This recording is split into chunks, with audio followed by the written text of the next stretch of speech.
Jaya Radha Madhava Kunja Bihari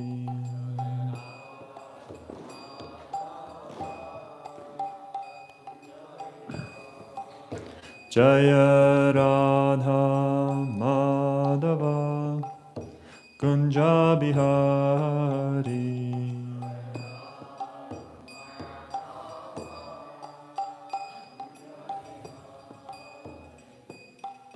Gopijana Vallabha Girivaradhari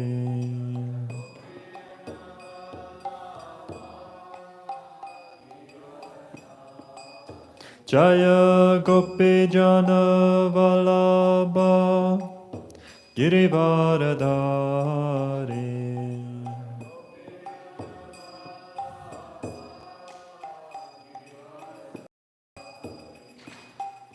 Yashodanandana Brajajana Ranjana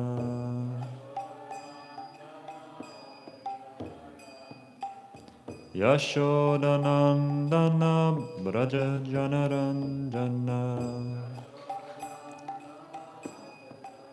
Yamunatira Vanachare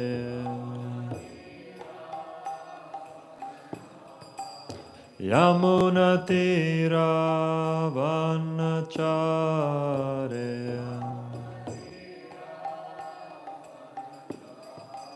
Jaya Radha Madhava Kunja Bihari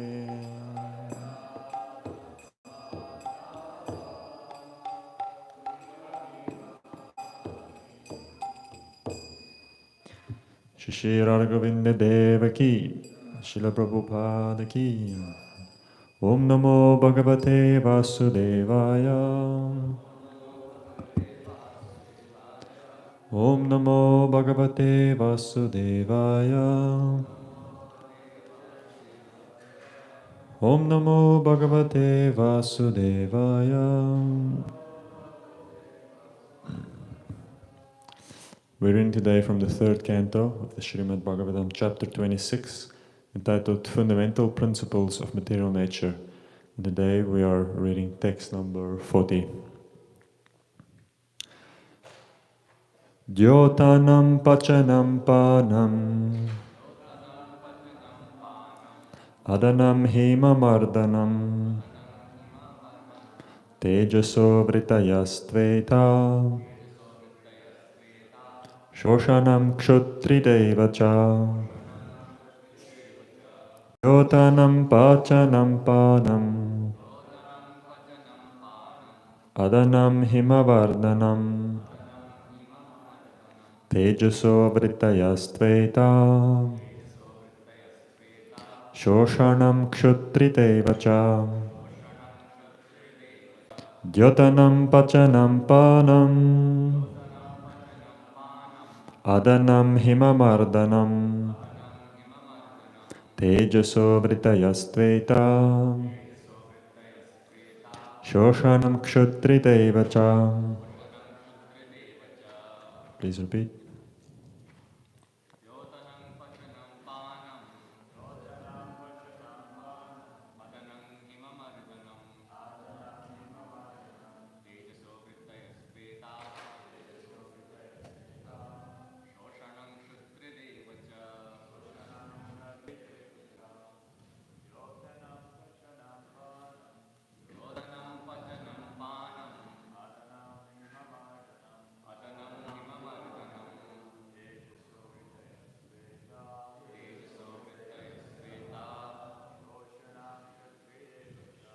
Oshanam kshutridevacha.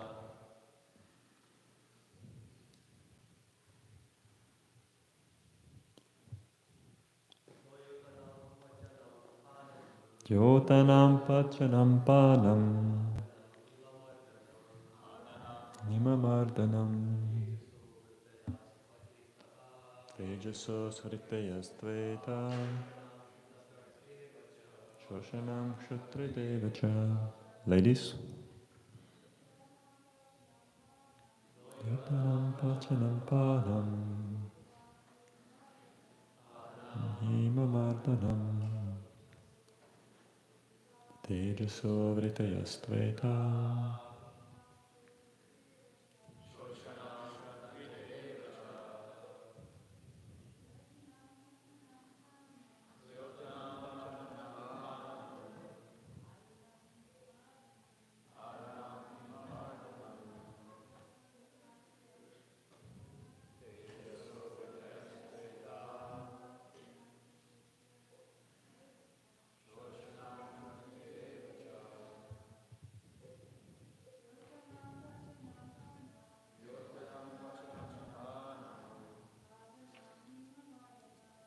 Nam Himamardhanam Tejaso Vritayastveta Shoshanam Kshutritevacha Jyotanam illumination, Pachanam cooking or digesting, Panam drinking, Adanam eating, Himamardhanam destroying cold, Tejasa of fire, Vritaya functions, two indeed, Eta these, Shoshanam evaporating, Kshut hunger, Trit thirst, Eva also, Cha and. Translation. Fire is appreciated by its light and by its ability to cook, to digest, to destroy cold, to evaporate, and to give rise to hunger, thirst, eating, and drinking. Purport. The first symptoms of fire are distribution of light and heat, and the existence of fire is also perceived in the stomach. Without fire, we cannot digest what we eat. Without digestion, there is no hunger and thirst or power to eat and drink. When there is insufficient hunger and thirst, it is understood that there is a shortage of fire within the stomach, and the Ayurvedic treatment is performed in connection with the fire element, Agni Mandyam. Since fire is increased by the secretion of bile, the treatment is to increase bile secretion. The Ayurvedic treatment thus corroborates the statements in Śrimad Bhāgavatam. The characteristic of fire in subduing the influence of cold is known to everyone. Severe cold can always be counteracted by fire. Om Jnanatimirandasya Gyananjana Shalakaya Chakshurunmilitam Yena Tasmai Shri Gurave Namaha Shri Chaitanya Manobishtam Stapitam Yena Bhutale Swayam Rupa Gadamayam Dadati Swapadantikam Vansha kalpatarubhyascha kripa sindhubhya eva cha patitanam pavanebhyo vaishnavebhyo namo namaha. Jai Shri Krishna Chaitanya Prabhu Nityananda Shri Advaita Gadadhara Shrivasari Gaura Bhakta Vrinda. Hare Krishna Krishna Krishna Hare Hare Hare Rama Rama Rama Hare Hare. Jyotanam Pachanam Panam Adanam Himamardhanam Tejaso Vritayastveta Shoshanam Kshutrit Evacha. Fire is appreciated by its light and by its ability to cook, to digest, to destroy cold, to evaporate, and to give rise to hunger, thirst, eating and drinking. So we are now in the principles, the fundamental principles of material nature being explained by Lord Kapila-dev to his mother. And this section of the Bhagavatam is what is known, it's basically the Bhagavatam's presentation of Samkhya philosophy. And there's an interesting question to ask, why, if the Bhagavatam is so fully focused and concerned with the development of love of Godhead, why such a huge section is being given towards understanding the principles of the material energy. And it is also a section of the Bhagavatam, sometimes it's a little slower, it's a little difficult to read because it's what we would call technical. more scientific, quote-unquote, understanding of the material energy. And it goes into these great details about how the various elements and their functions and how they all connect with one another. But it is important to understand that it is part of the culture of the Bhagavatam, part of the culture of Krishna consciousness, and part of the science that has been given us by the Supreme Lord through Parampara, includes an understanding of the material energy. So we see that there are samkhya, or understanding these basic categories, as Prabhupada would call it, of the material energy. It's a really essential part of basic education, because even though in the beginning it might seem a little boring, one could say, to just learn about all these elements and their qualities, all the Vedic sciences that actually run on first understanding these basic categories. It's like if you go to, if you want to understand Sanskrit, the first thing you have to do is you have to understand grammar. And it's not necessarily very fun to learn grammar. But once you do learn grammar, what you have then is the ability, then you can enter into higher levels of understanding, higher levels of knowledge. So similarly, we see here Prabhupada is referencing Ayurveda. So we know that in Ayurvedic knowledge, what is the three main things of Ayurveda is the doshas. We all know, once you enter into the Hare Krishna movement, if you've never heard of Ayurveda before, it's one of the first important things you learn in the temple. A little bit about your doshas. Because soon after moving in the temple, you'll probably start experiencing some digestive difficulties. And then the first thing that people then start to explain to you is the science of Ayurveda, so that you can somehow stay healthy. And then when we learn about the doshas, it's very interesting, because now it's very relevant. Because like, oh, there's like, I'm some kind of a category, and therefore I have to follow some diet that's going to help me, and there's specific treatments that will help me. But Ayurvedic knowledge, you cannot understand Ayurvedic knowledge if you don't understand Samkhya. Because the doshas, they are themselves actually just a more increased understanding of how the elements function. Because each of the three doshas is really just a combination of two of the five elements. One of the elements functioning as a carrier, and another element functioning as the content. So Vata dosha, which we say, for example, we call it the air dosha, but it's not just air, it's actually air that is contained within space or ether. And Pitta dosha is fire that is contained within water. And Kapha dosha is water that is contained within earth. So in this way, if you would then try to understand Ayurveda, and then you would go, for example, try to understand Ayurvedic medicine, which is mostly herbal based, then all the herbs are going to be categorized according to their taste. And each of the tastes, the 6 tastes, is then a combination of the various elements. So if you want to understand Ayurvedic herbal medicine, you have to understand the elements. Otherwise you're not going to understand how these various elements, how these various herbs are then understood to increase or decrease the various doshas according to the element of the herb and the element of the dosha. So this is an example of how the basics of Samkhya forms the basis of all the Vedic sciences. In astrology as well, if you would look at the various planets are also going to be divided according to the various elements. Each of the planets have a predominating element. And then if you look at the various houses of your chart, then you would see that the houses will then also be categorized according to the elements. Is it a fiery house or watery house? So, not that we're getting into this now, but it's both to illustrate the importance of Samkhya. One of the main things, it's one of the basic, just like now when we go to school, we are taught some science.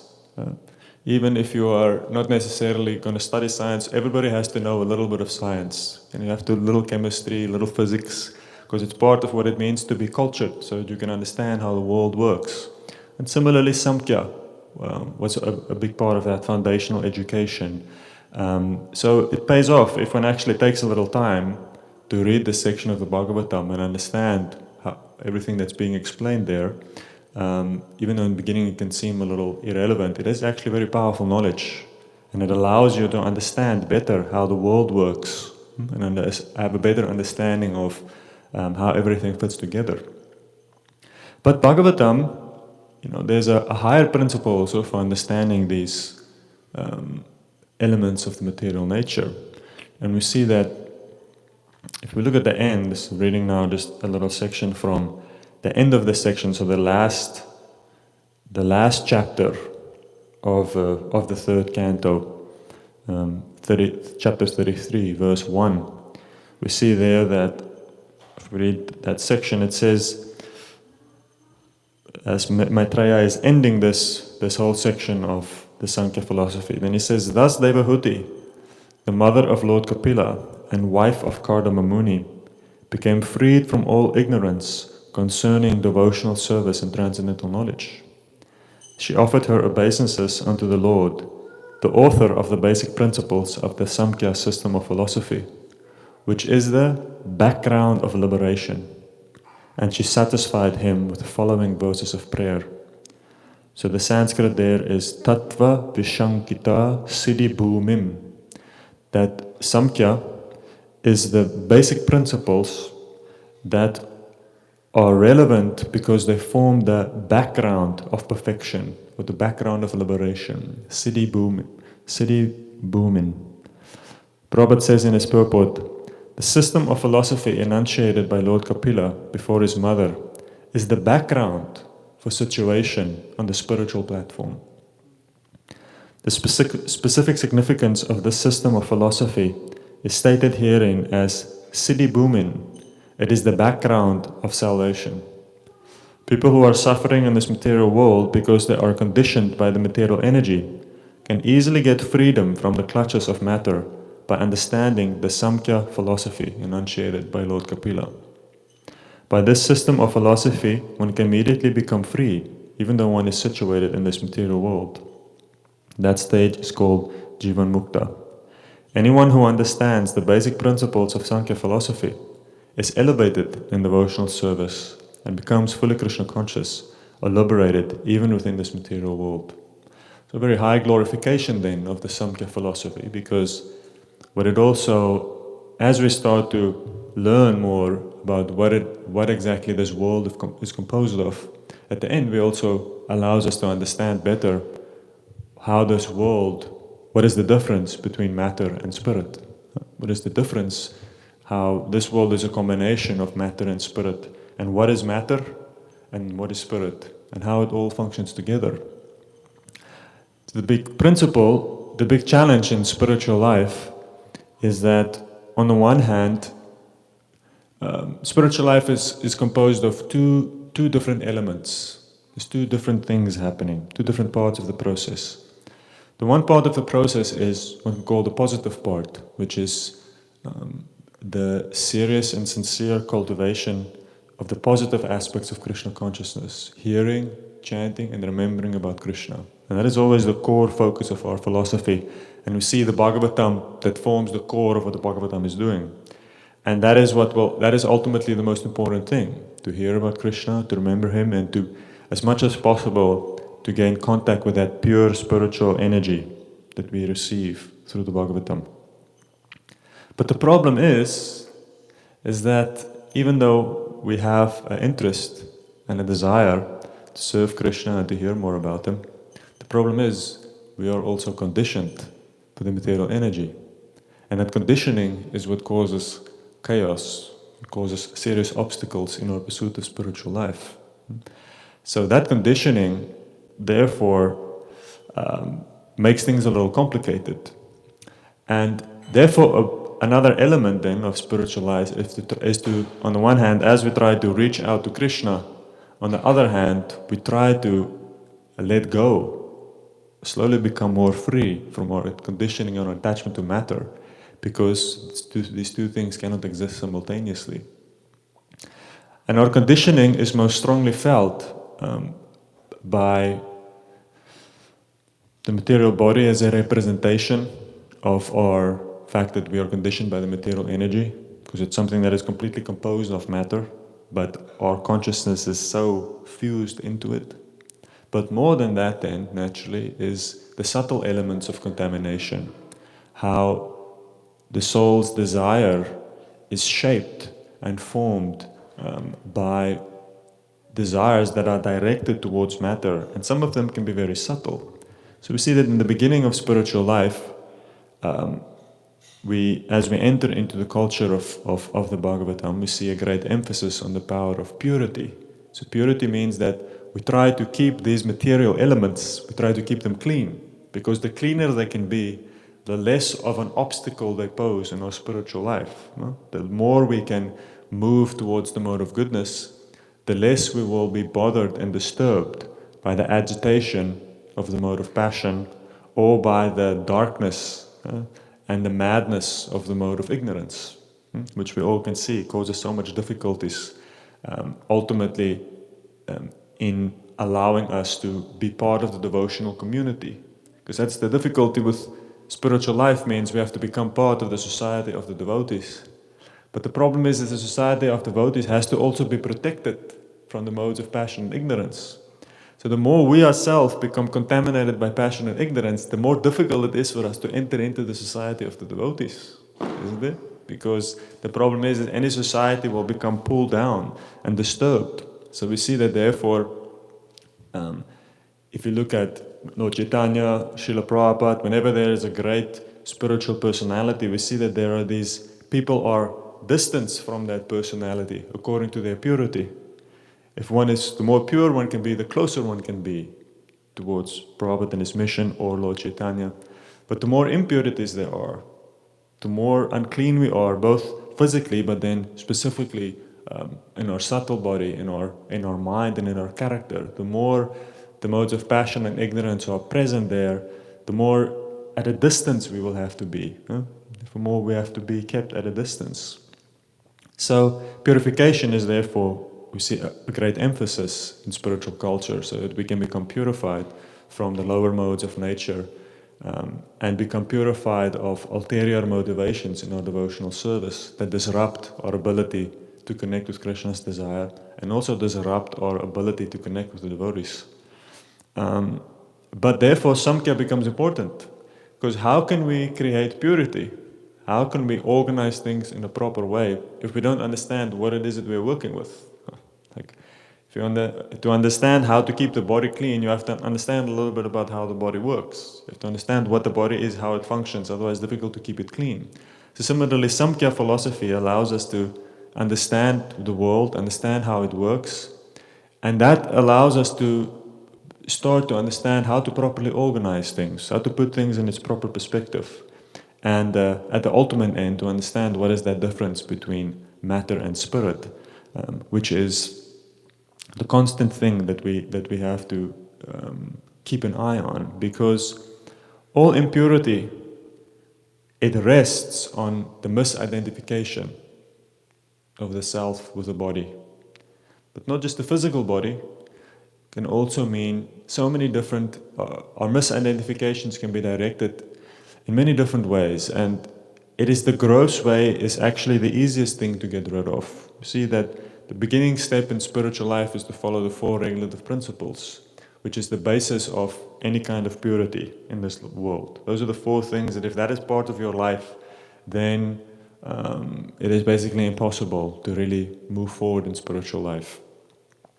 But the 4 regulative principles are all very much on the gross platform. It's basically just dealing with gross matter. It mostly deals with what you put into your mouth or what you do with your body.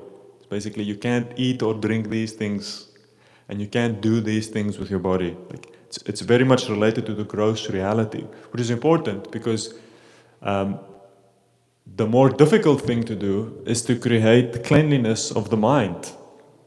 So if you're not going to even start with the body, then you can forget about cleanliness of the mind. But the mind is actually the more difficult element. The subtle body is the more difficult thing to purify because it is more difficult to grab.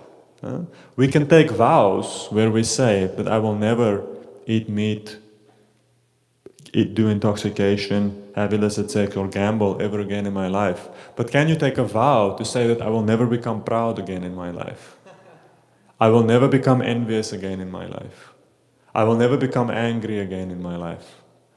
Who can take those vows? You can say something like that, and I've seen sometimes at initiation ceremonies, people, when they do their vows, then they would sometimes add they would like say, I vow this, and then I vow to always like be nice to the devotees, or I vow to always, I vow to never become proud of my service or whatever. And I know my spiritual master, Ramakana Maharaj, he actually, he had a lot to say. He said that, we should never make vows, additional vows. He says, because vows are very serious, and who can keep those vows? I will always chant attentive rounds. Who can make a vow like that? Can you make a vow like that? So the four regulative principles, they really are just the basis. It's actually just the beginning of life. For us, it's like this huge thing, and for the rest of the world, it looks like completely crazy, but in our actual understanding, it is basically just the beginning. It's just like the ABCs of Brahminical culture. And if you're not going to do that, there's no way you can graduate to the higher levels. But really, as we start to progress and we take our initiation, then we see, wow, the real challenge in life is then in starting to change our attachments, which to a large part manifest within our attitude. Prabhupada explains that the secret of advancement in Krishna consciousness is the attitude of the practitioner in the Nectar of Instruction. So that attitude that we have is really, that's the main determining factor in whether we will be able to connect with Krishna and we will be able to serve with some enthusiasm and inspiration. But that attitude is very much a product of the condition of our internal world, the condition of our heart.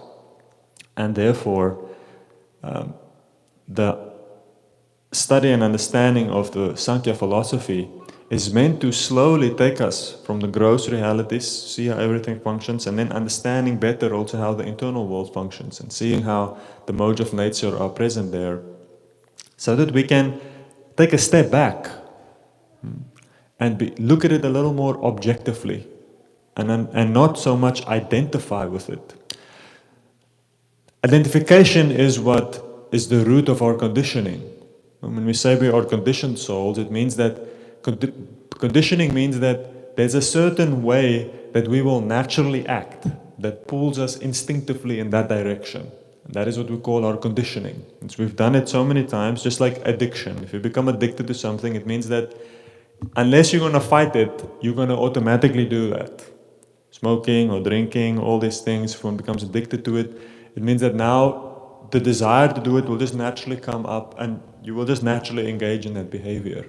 So that's conditioning. And that is how the material energy has our influence on us, is by the way we are conditioned. So when we say to become free or to become liberated, what does that mean? It means to become liberated or free from one's conditioning. It means that in a liberated state, your actions and behaviors are not going to be dictated by your conditioning. It's going to be dictated by something else. For the devotee means it's going to be dictated by the principles of Krishna consciousness. My actions are not flowing forward just from whatever my bodily tendency is. My actions are coming from thinking, well, what is pleasing to Krishna? What would be the best for my devotional service? And then we act in that way. And that is how one practically becomes free from the influence of material conditioning. So, and these other qualities that we see, pride, envy, and then its corresponding behaviors like criticism, complaining, fault-finding, these are also, we are conditioned to be like that.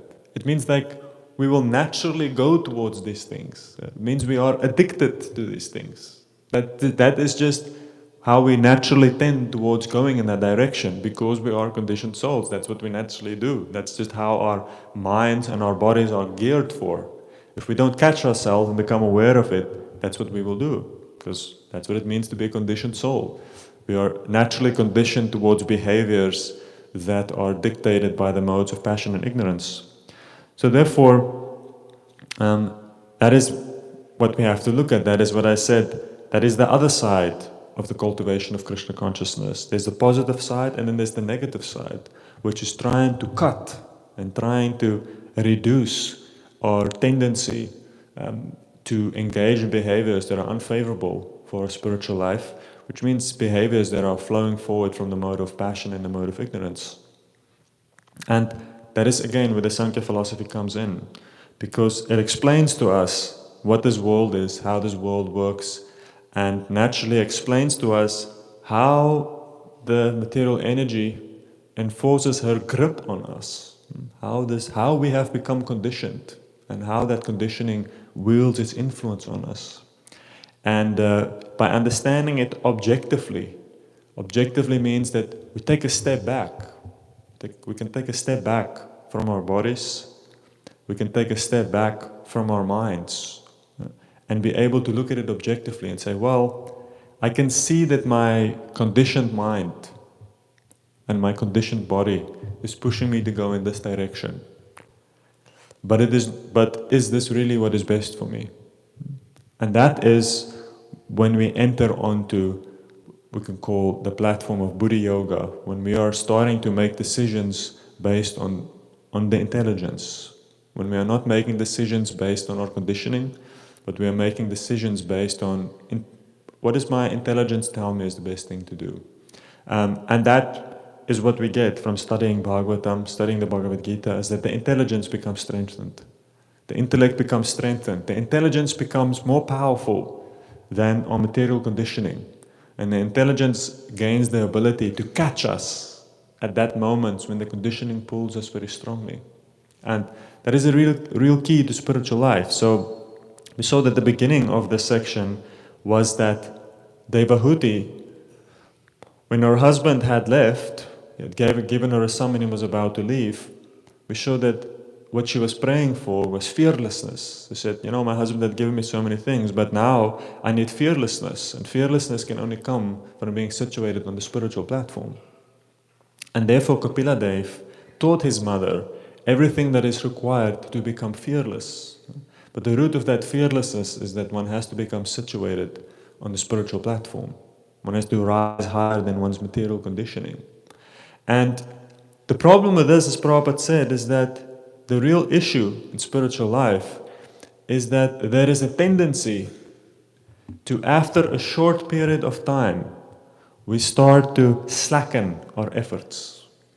In the beginning, there is great enthusiasm. And in the beginning, what we do is we get lifted above our conditioned behavior. When we move into the temple and become a devotee, we take on such a radically different way of life. And we get lifted above our bodily tendency. And we start really doing what is favorable for our service very seriously. And we're willing to do it even though our tendency is to go in an opposite direction. But Prabhupada says the challenge is that after a while, most people, they start to tone down the intensity. They start to slacken a bit. They start to basically again relax, moving back into their natural conditioning. And when that is done, for most people, that is a very dangerous process, because then we can see people who've maybe practiced Krishna consciousness for 10 years, and then suddenly, after 10 years, one thing leads to another, and they're smoking weed again. They're watching movies again. They're doing so many different things that for many years they didn't do. But the conditioning is still there. The desire is still there. And as one slackens one's practice and one takes that step back, then again one will be carried by the river of whatever karma is there. It's a very dangerous thing. Therefore we see, especially that period when people move out of the ashram. If you've lived in a temple for a long time and you move out into your own space, a very critical time. Because it is at that point that now you think, oh, now I can do what I want again. But if you think that's what it is, then, well, you're going to be in for a rude awakening. Because that's not at all what it is. The challenge actually is then to keep up the spiritual culture in one's own space. And therefore, but one will only be able to do that, they say in either the Marines or the SEALs or some, army saying, this thing that in times of stress, one will only be able to, the highest level you will be able to act is according to your level of training. Like when the bullets start to fly, you can't really think. Then it's not really about whether you can think what's the best thing to do. You will just basically revert back to whatever your best training was. So however good your training was, that will help you in times of stress.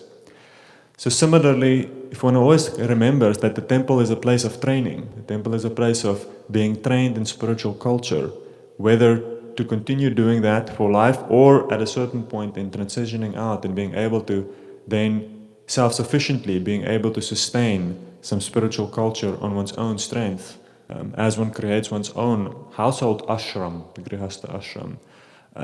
That training, the amount of training, of benefit that you get from your training will be dependent on the intensity of your practice. And everybody will reap the results of how much they put in. The more you put in, the more you will get out. That's how it works. In the Yoga Sutras, Patanjali says that the yogi will either be liberated quickly or he will be liberated after a long period of time. And what does it depend on? It depends on the intensity of his practice. Simple as that. However much you put in, that's what you get out. If we look at the Mahabharata, we see a very interesting figure in the person of Dhritarashtra, the blind king. See, the Dhritarashtra was very fascinating because he was the one who had the power to decide. He was the one who actually had the ability to choose whether the war will happen or not. Because Duryodhana had to listen to him, because ultimately Duryodhana was his son. And we see repeatedly how Dhritarashtra was being advised by many different sages, by specifically Vidura, his brother, who was very close to him. We saw that Vidura repeatedly tried to tell Dhritarashtra that just put a stop to this. You can just say, we're done. Give the Pandavas back half their kingdom, and then that's it. No war is fought, everything is okay, because Duryodhana cannot just go against the will of his father, because the armies and everything, it's just like if the president has to sign certain documents, if the president doesn't sign, nothing will happen. But we see Dhritarashtra repeatedly, even though when the sages would explain to him what is happening, what is the best course of action, what did Dhritarashtra say? What was his excuse? Why? No, he didn't say that. He didn't say, I'm too attached. What did he say? He says, this is just destiny. I cannot stop this because this is just fate. Fate, he would tell Vidura, he would say, oh Vidura, you are giving me such wonderful instructions, but fate is so powerful. Fate is just so powerful that I cannot follow these instructions. There's nothing I can do to stop this. And we see repeatedly how in the Mahabharata, they say that the man who believes in fate, the man who thinks ultimately everything depends on fate, the man who thinks ultimately everything depends on chance. So both of them are basically the same thing. So either you think it's all depend on fate, or you think it's depend on random chance. The Mahabharata says, Vidura says that both those men are the greatest fools. They will become foolish, and they will not be able to attain real perfection in life. The person who believes in the power of acts, meaning the power of what we can do, that is really in the material energy, and specifically for the practicing devotee. One has to have that faith. We are depending on Krishna's mercy, but we have to understand that the mercy is available, but how much we will access Krishna's mercy will depend on the intensity of our effort. And if we see in Prabhupada's ways in which he would deal with his disciples or counsel them, Prabhupada had a lot of faith in the individual's ability to change his destiny. But he said, but it depends on your sincerity. And Prabhupada would define sincerity as that willingness to do something. Simple as that. So very interesting how we see that this basis of Sankhya, as what we see here, is trying to understand the material energy in order to allow us to become freed from the influence of matter, becoming free from our conditioning, and that is only able to be done by personal effort, by really taking things seriously. And it is an important thing to remember, because in Krishna consciousness there's a lot of things that are very powerful that we connect with. And we think, for example, yes, I chant the holy name, I see the deity, and we think that at a certain point we can think, oh, this is enough. But we have to understand that there is that element of you will be able to experience or get the benefit with these processes, also dependent on how much you apply yourself to it. So chanting 16 rounds is okay, but there's an element of quality that gets involved. Like how serious you take your chanting will depend how much benefit you get out of your chanting. And then, same with the deity. Same with so many different things. How serious you take it, how much energy you put in, that's what you will get out. And that is the mystery and the science of devotional service. Because devotional service is all about trying to help the living entity direct his free will. Direct him in properly making decisions and properly exerting himself in the right way. And in the lower stages, when we are covered by passion and ignorance, we will tend towards the Dhritarashtra vision, thinking that either everything is up to fate, which basically just, or we do not understand, we do not accept responsibility for the fact that it is up to us to decide how fast we are going to be moving forward. And it is not the temple's responsibility, it's not your guru's responsibility, it's not even Krishna's responsibility, it is your responsibility. And everybody will reap the consequences of his actions. Everybody will get whatever he has put in. And it is have to be careful. In Krishna consciousness, it is no different. That just by being around, yes, one will make a lot of spiritual advancement. Just by engaging with these practices, even in a negligent way, yes, one will definitely get benefit. But the full benefit is going to be reserved for those people who really apply themselves to the process. And the biggest challenge we have within this world is our own tendency to cheat, but not just to cheat others, but to cheat ourselves. Because at a certain point, specifically in the modern world, there is no way that anyone can protect you from the influence of Kali Yuga, because it is everywhere. It is everywhere. Certain places you can go, certain communities, they still try to isolate themselves from the material world. Recently saw a video on the Mennonites. And the Mennonites, they used to live in places like Pennsylvania or in rural America. But even there, they've realized that they cannot escape. Now there's this group of Mennonites who are trying to buy land in the middle of the Amazon jungle, somewhere in South America, where they can escape, where they try to escape from the influence, of modern culture. So you have to start running very, very far if you want to run away. But now, who can protect us? Because it is all here. Here it is. Everything is here. Every single sinful, imaginable thing that you can think about is right here, at the click of your fingertips. And who is monitoring it? Who is monitoring what you're doing on your phone? Who is monitoring what you are watching? And the thing is that so much is going to depend on your personal responsibility. How much will you protect yourself by making proper decisions?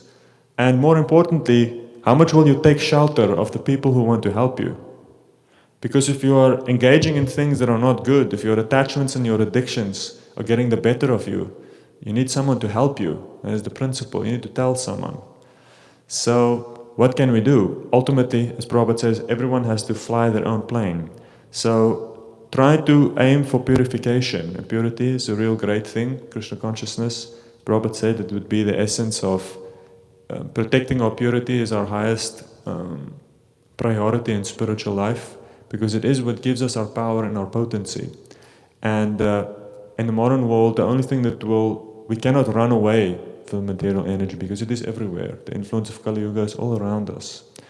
So to be serious and sincere in our practice, it really will depend on a personal decision that we make, and then reaching out and taking shelter of the devotees and the Vaishnavas who can try to help us. But at the end, as Prabhupada says, God can only help those who help themselves. And in this way, strengthening our intelligence, strengthening our intellect, Prabhupada calls it to become independently thoughtful, which means that we imbibe so much of the Bhagavatam culture, of the Bhagavatam philosophy within our own intellect, that you can start to become responsible for yourself. You can start to become developed at a certain point where you yourself can look at what you are doing and think, is this good for me or is this bad? And overcome that natural tendency we have to cheat, where we start doing certain things that we know are bad, but we're not really willing to acknowledge it. So in this way, that is what the Sankhya philosophy is trying to give us, a strengthened intellect to understand the world in its proper perspective, and to then also protect our spiritual life from the influences of the material energy, which can condition us towards behaviors that are disruptive to our own spiritual life, and will make it difficult for us to really enter into the society of the devotees. Because the society of the devotees is wonderful, but to be part of that society, you have to pay the price. And that price, it's not just enough to be here. It means that one really has to imbibe the values of Bhagavatam culture and implement in one's own life. Otherwise, one will be naturally pushed out of that society by one's own accord. So let's hear, are there any questions or any comments on anything that was said today?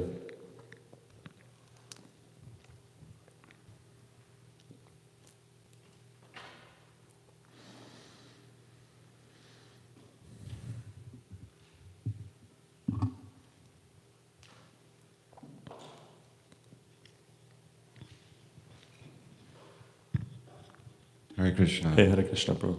Please accept my obeisances. Just take mine. I really liked your class. I was listening to it upstairs. I found that is my biggest challenge, coming to the party late, only being a devotee 6 years.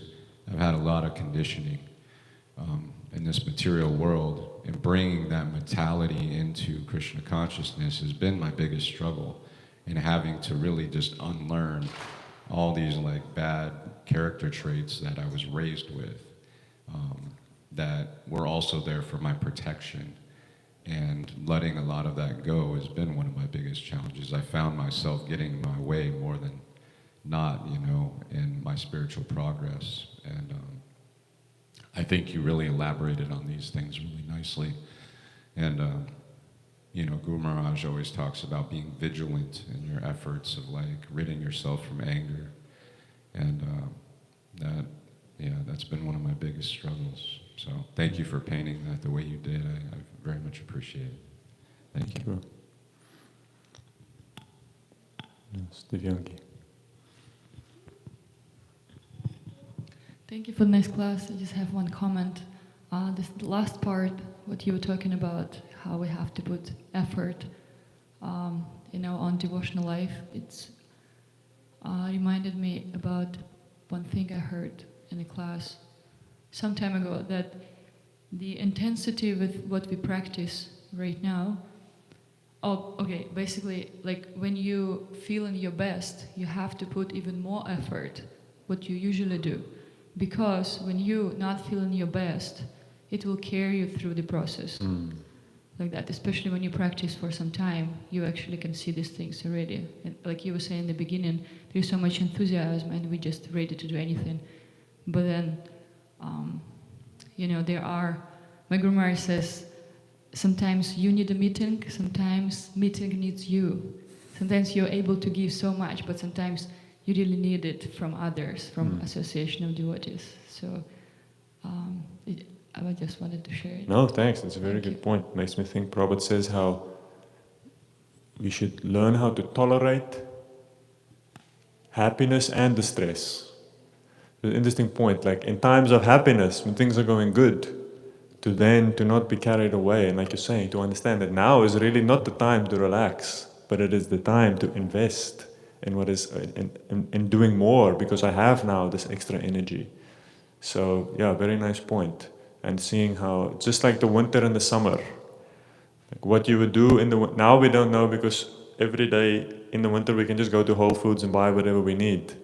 But at a certain point in human history, winter means no food is going to be grown. And everybody understood that what you do in the summer is going to depend how much you're going to be able to eat in the winter. And in spiritual life it's the same. So what we do in the summer, but the winter is going to come at some point.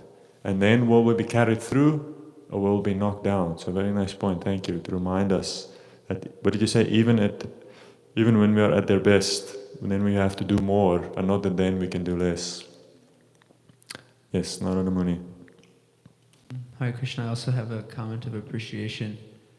I really appreciated how you were talking about how we also shouldn't be identifying with pretty much what I took from it was we shouldn't be identifying with our own anarthas, in some sense. And I find it like so relevant to me, because it's like, you know, you first come here and it's like, okay, I'm not the body, like I'm a soul, I'm an eternal Jiva Swarupa Hoy, Krishna Nitya Das, you know.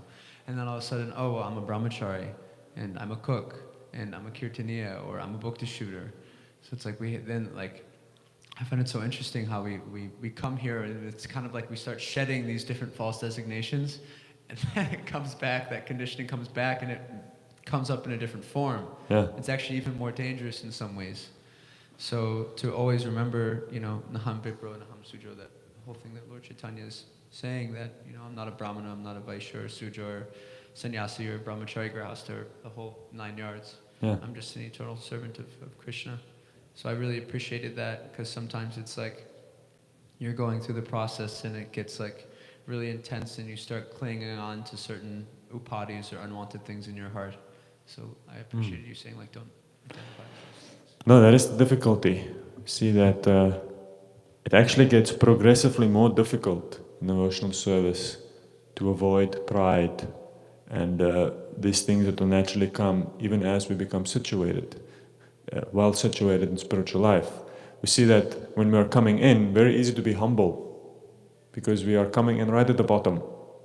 If you're a joiner, you come here just like, you know, little sinful Herman, who just, you know, even just last week I was still smoking weed and doing all kinds of crazy stuff, and then you come in and you're just like, Prabhu, I need some mercy. Because you understand where you're coming from. But then, as you said, we enter into spiritual life, we enter into the community, we start gaining these designations or identities, we start even maybe gaining some recognition for what the service we are doing, and at that point, it's more difficult. But we see that then, therefore we can understand, if you look at the spiritual master, think about a spiritual master who becomes worshipped. It is the greatest austerity in Krishna consciousness to be worshipped for the sake of the disciple, because it puts so much stress on you. Because the only way one is able to deal with that is one has to be so vigilant in your personal life to avoid any unnecessary enjoyment. It's to be so austere, otherwise one will be carried away by pride. So pride is such a difficult thing. False pride is an amazingly difficult thing to avoid. We see in the 4th canto of the Bhagavatam, the pastime to Daksha and Shiva, you see that Daksha was a highly elevated individual, highly elevated. We cannot imagine how pious he was as an individual in his behavior, how clean, how pure, how austere, how dedicated for many, many, many lives to become born as a progenitor of the universe. His position in this world is highly elevated. But we saw that then Lord Shiva, he was unable to appreciate Lord Shiva's position due to his own pride. And he actually hated Lord Shiva because Lord Shiva was, interestingly enough, more transcendental than he was, more spiritually advanced than he was, even though Lord Shiva didn't look particularly sophisticated within the community, within his ideas of what orthodox life is supposed to look like. So false pride is an extremely dangerous thing. And how to avoid that is very difficult to avoid that. I once heard an interesting clip by, what's his name, Sadhguru. You know Sadhguru? I've once checked out some of his stuff because he was, you know, YouTube, if you start watching kirtan and videos and lectures, then YouTube thinks you must be into Sadhguru. So they throw some Sadhguru clips at you. So I just watched one Sadhguru clip once, and most of what he says is, you know, very either sentimental or not really specifically deep. But he had one thing that is very interesting. He says the thing with pride, he says, if you stop brushing your teeth for a month and you go into a room and you speak to people, he says the problem is everyone will smell it except you. And he says that is the difficulty when it comes to pride.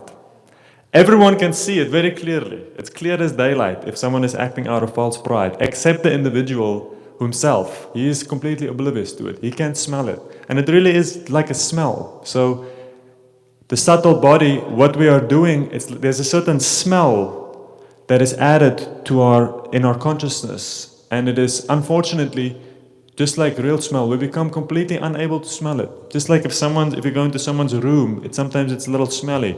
But the person who lives there, if you live there for 2 or 3 days, like we've all lived in the brahmachari ashram, sometimes you go into a room and oof, it's like, but then it's okay. After 2 or 3 days, you won't smell it anymore because somehow you just get used to it and then no problem. So that is the difficulty, false pride. So how to avoid false pride? Very tricky. And how to do it? I think it's a lot of time. We have to put in a lot of time. Also, realistically, we will probably need a few humiliating experiences, practically, because it's a combination of sweet and sour to try to encourage us. We have experiences of moving beyond pride and seeing how wonderful it is. And then we also sometimes have to experience the bitterness of when we get carried by false pride. But we see that in those Vaishnavas who are very advanced, if we read the prayers of Rupa Goswami, if you have the opportunity to either associate with living Vaishnavas who are advanced, then you'll see that naturally, they actually, all of them have quite a low opinion of themselves. Very fascinating. That we read, you think about Sanatana Goswami in Jagannath Puri when he met Lord Chaitanya, he actually wanted to commit suicide because he felt so vile. He felt so vile and so impure and so unqualified, even though he himself was highly qualified. So the general thing is that it is very safe and much well advised for us to never allow ourselves to think too highly of ourselves according to whatever estimation we occupy within the devotional society. To say, oh, I am initiated and you are not initiated. Say, oh, I am a brahmana and you are not a brahmana. It's a little ridiculous when it happens to us. Oh, I am a brahmachari and you are just a woman. Or I am a manager and you are just a that. It's very dangerous. Raghunath Das Goswami says, trying to go for pride in one's service, he says, it is like taking a shower in the urine of a donkey. He says, like, if your service is motivated by the prestige and the esteem that you can get from it, he says that taste that you get is actually just like donkey urine. But somehow we think it's a very wonderful thing. So best to play it very safe, to not take ourselves so seriously, and to understand that for most of us, also practically we are residents of Kali Yuga. So to consider ourselves brahmanas is a little ridiculous. Yes, we will do brahmanical service for Krishna's sake. Okay, we wear the thread, and now we try our best to perform our services, the services that is required of us. But we have to understand it is all provisional. Provisional meaning that it can be taken away at any moment. It is not our property. We have just been allowed to do some service. Just like leading kirtan. We are just allowed to lead the kirtan, but it can be taken away very quickly. We are allowed to do any of these things, but when we have to make that distinction between who we are, which is ultimately insignificant, tiny, to a large part very contaminated, versus the service that we are trying to do. And the only reason we are doing the service is because someone needs to do it. And somehow there's no one better than you at the moment. But, don't be too proud because, it's very difficult to find people to do anything for Krishna in the material world. So somehow we just got lucky that we could do something.